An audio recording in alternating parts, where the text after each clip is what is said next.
Group calls for removal of Obasanjo, WIKE as speakers from NBA conference.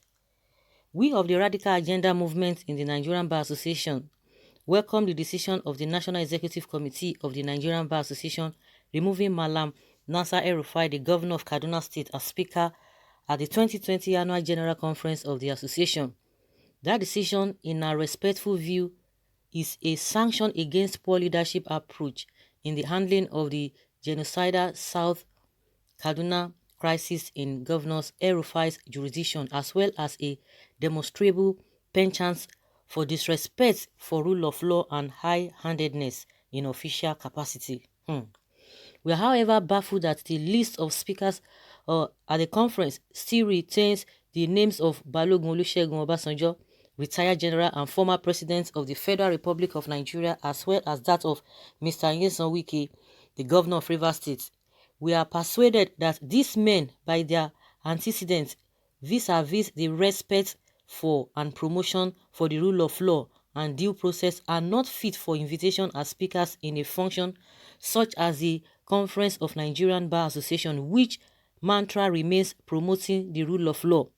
We also hold that using personnel such as the above-named Olusegun Obasanjo and Nyesom Wike as speakers on the platform of the Nigerian Bar Association is a huge disservice to the original intendment and core purpose of the Nigerian Bar Association itself, particularly as regards the campaign for supremacy of the concept of the rule of law and the sanctity of judicial pronouncements. Obasanjo is known in Nigeria's most recent history to have launched some of the most brutal assaults on the concept of rule of law. Kindly recall that it was Obasanjo sworn to uphold the constitution of the land who refused to obey the Supreme Court order for the release of the 21 billion naira Lagos State local government funds illegally and oppressively withheld by his administration. That was the case of AG Lagos versus AG Federal Government. Despite the popular outcry that the Supreme Court be obeyed, President Olusegun Obasanjo arrogantly declined obedience. He remained adamant all through his administration, and it was President Yar'Adua who later complied with the judgment. On response to communal conflict, the decision to withdraw the invitation of Governor El-Rufai was his poor response to the carnage going on in southern Kaduna part of the state. Commendable as the decision to withdraw Governor El-Rufai's invitation is, President Obasanjo was even more guilty on this score. During the communal clashes witnessed under Obasanjo administration involved TV and Jukun tribes of Benue and Taraba states, President Obasanjo is on record to have approved the murderous and excessive invasion of the Zaki-Biam community of Benue State by the military, which led to the massacre of hundreds of unarmed civilians. The same genocide tactic of mass killings was employed by the Obasanjo's administration in Odi, Rivers State, when a whole community was virtually annihilated by soldiers who went on a killing spree in the name of curbing militancy. Obasanjo is also known to have made a scandalous attempt to tamper with the Nigerian constitution with its attempt via process to smuggle in a previously non-existing third-term clause into the constitution in a shameless bid to stay longer in office than the period allocated constitutionally 2 terms by the law under which he was elected. Let it also be recalled that it was under President Obasanjo that a sitting state governor in Anambra State, Dr. Chris Ngige, was abducted in a brazen manner by the Nigerian police in a bid to force him out of office illegally.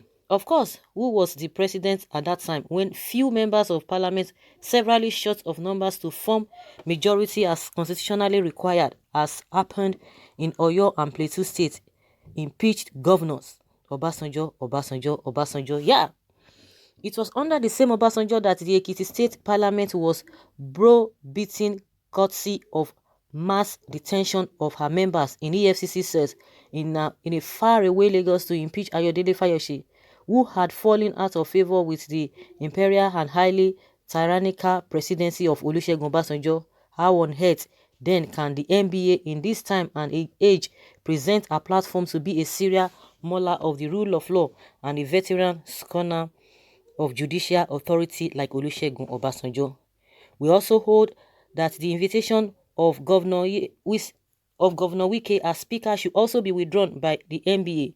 We hold that this is another invitation we consider to have fallen short of the standard expected of an association with a claimed principle of defending the rule of law. We acknowledge the fact that Governor Wike is a member of the legal profession. As a matter of fact, he is a life bencher that in itself places a high responsibility to him to promote and uphold the rule of law as opposed to the brutal rule of force that Governor Wike is now notoriously known for. He is the same governor who ordered the demolition without court order of 2 hotels in Rivers State recently.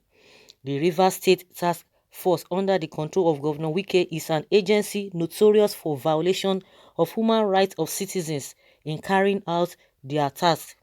We submit that retaining invitation of former President Olusegun Obasanjo and Governor Nyesom Wike when Governor El-Rufai's invitation was rightly withdrawn is neither right nor consistent. Such a retention will certainly present the NBA as an hypocritical association with double standards. Okay, and this is coming from Adeshino Ogunlano Esquire, chairman of this said group, and Ayo Ademiluyi, secretary for this group. Which group are they called? Radical Agenda Movement in the Nigerian Bar Association. So guys, I think it's a welcome development if they will begin to filter all of those people, because once you look, if you check all those people that have been invited, if not that we are all hypocritical in this country, everything goes. That is why you see somebody who has not done anything, at the end of the day, oh, respect, you have to respect the person, you have to do this, you have to do that, even on top of doing nonsense, beautiful nonsense. They don't do anything. If we can begin to remove them one after the other, when you even see them, you don't even greet them, because they know that when they see the masses, those who have done wrongly, once they see, when they are in the midst of the crowd, because they know that the crowd are so gullible, they will be cheering them up. They will be cheering them up. They will be hailing them. And these are the people who have really marginalized these people. So if we can start from there, but mind you, I don't know why these people are speaking again, because it was not even the NBA that really, or the body of the NBA that suggested that El-Rufai should be removed, because after all, they put him there. They invited him in the first place. They never thought of that. But it was the outcry of the people that said, no, this man cannot be there. And they had to bow to pressure. So who is fooling who? They had to bow to pressure. So they didn't just wake up to say, oh, we want to remove this man, because they were the one that even put him there. They list him among the people that were supposed to speak, or that supposed to speak in that conference. So it was because of the outcry. Ordinarily, believe you me, NBA wouldn't have even removed his name in the first place. But if we begin to talk about what these people have done, oh, of course, Buhari himself, he doesn't even go for any lecture or whatever, because if Buhari should finish his tenure, nobody should even be inviting him, because he has even done a lot of things. Okay, they have listed a lot of things that Obasanjo did. Just like I said, if we can, apart from making you inviting them, if we can be looking at these people that really they have done 1 or 2 things that are not in the favor of the masses, I think maybe this will send a signal to them that no matter what you do, all your whatever, is being kept. But referring to Wike, that is what I don't even understand, because Wike in the first place, the only offense by this group, the only offense of Wike by this group is just that he demolished whatever, he demolished the hotels during the lockdown.